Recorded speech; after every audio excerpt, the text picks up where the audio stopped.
नमस्कार, मैं हूं आपकी डॉक्टर उषा, योग एवं प्राकृतिक चिकित्सक। आज हम जानेंगे श्वास रोग के बारे में। तो आइए मेरे साथ चलते हैं एक कदम प्रकृति की ओर।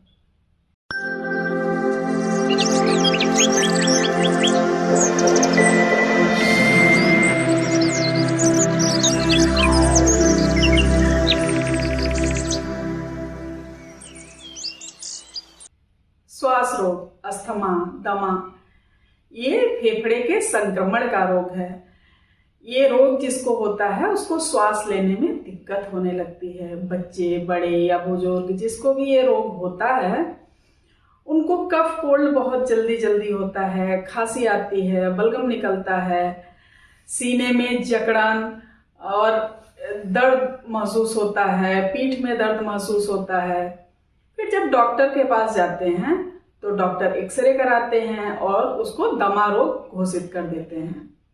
दवाइयाँ चलती हैं और समय के साथ दवाइयों का डोज बढ़ता रहता है, लेकिन दमा रोग कभी ठीक नहीं होता है।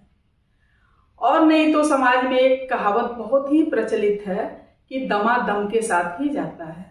ये बिल्कुल गलत है। आइए जानते हैं कि श्वास रोग क्यों ठीक नहीं होता है, हम क्या गलती करते हैं, उपचार में क्या गलती हो जाती है, या हमें सही जानकारी ही नहीं है। पहले तो हम श्वास रोग को समझने की कोशिश करेंगे कि ये क्या रोग है। श्वास रोग में छाती में जकड़न हो जाता है, श्वास नली में सूजन आ जाती है, जिससे श्वास लेने में दिक्कत होने लगती है। लेकिन कफ क्या छाती में बनता है, पीठ में बनता है या श्वास नली में बनता है? जो दवाइयाँ दी जाती हैं वो कफ को दबाने के लिए दी जाती हैं या कफ को सुखाने के लिए दवाइयाँ दी जाती हैं। कफ शरीर में ना बने इस पे ध्यान नहीं दिया जाता है। कफ हमारे छाती, पीठ और श्वास नली में नहीं बनता है, बल्कि कफ हमारे पेट में बनता है, हमारे अमाशय में बनता है। जब तक हमारा पाचन ठीक नहीं होगा तब तक कफ बनता रहेगा। हमारे शरीर में वात, पित्त और कफ का बैलेंस बना रहे, इसके लिए अपने पाचन तंत्र को ठीक करके रखना चाहिए।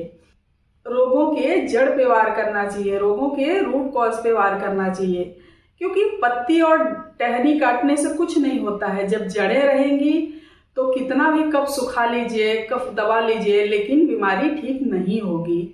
वात, पित्त, कफ का बैलेंस जब हमारे शरीर में नहीं होता है तो कई सारी बीमारियां होती हैं।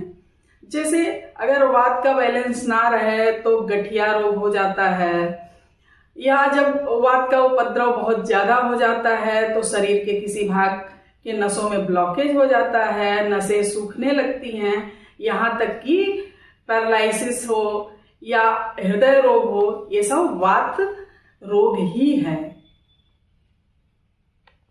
और अगर शरीर में पित्त का बैलेंस ना हो तो इंसान चिड़चिड़ा हो जाता है, हर बात पे गुस्सा करने लगता है, अल्सर नाम का रोग हो जाता है, सिर दर्द हो जाता है, माइग्रेन हो जाता है और हाई बीपी भी हो जाता है।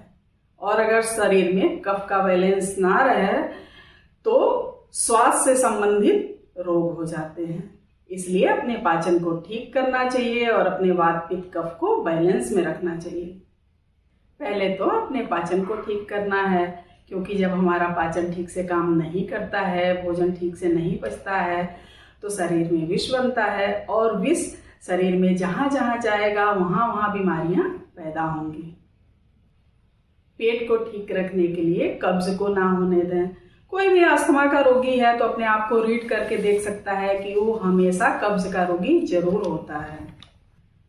कब्ज को ठीक करने के लिए हो सके तो 3 दिन सिर्फ फलों के जूस पे रहना चाहिए और आंतों को क्लीन करने के लिए एनिमा जरूर लेते रहना चाहिए। जब पाचन तंत्र ठीक से काम करेगा तो शरीर में कफ नहीं बनेगा और दमा रोग जड़ से ठीक हो जाएगा। श्वास के रोगियों को सुपाच्य भोजन करना चाहिए, तली भुनी चीजें नहीं खानी चाहिए।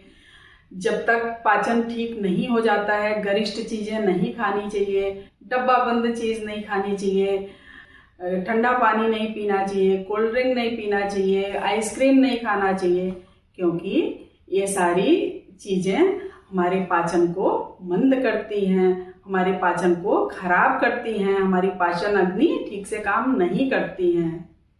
छोला, पनीर, राजमा, चना, मांस, मछली, उड़द का दाल वगैरह का सेवन नहीं करना चाहिए।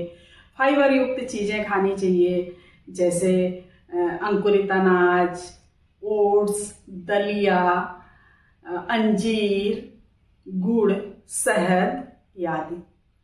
और सब्जियों में पेठा, लौकी, तरोई, करेला, परवल, सहजन और हरी पत्तेदार सब्जियों का खूब सेवन करना चाहिए।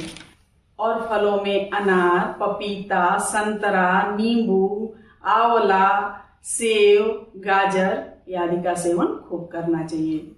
अस्थमा के रोगियों को कभी क्षमता से अधिक कार्य नहीं करना चाहिए, ठंडी से बचना चाहिए, धूल और गर्दे वाला काम नहीं करना चाहिए। और जब मौसम परिवर्तित होता है उस समय अपना विशेष ध्यान रखना चाहिए। रोग प्रतिरोधक क्षमता को बढ़ाने के लिए क्षमता के अनुसार टहलना चाहिए, रोज आसन प्राणायाम करना चाहिए और ध्यान को अपने जीवन का हिस्सा जरूर बनाना चाहिए। अगर आप ऐसे करते रहे, कुछ समय अपने आप को देते रहे, तो दमा दम से जाएगा। तो स्वस्थ रहें, मस्त रहें, क्योंकि स्वास्थ्य ही सबसे बड़ी पूंजी है। आज के लिए बस इतना ही। उम्मीद करते हैं ये वीडियो आपको पसंद आया हो। Please do like, share and subscribe, ताकि ये जानकारी ज़्यादा से ज़्यादा लोगों तक पहुंच पाए। Thank you so much.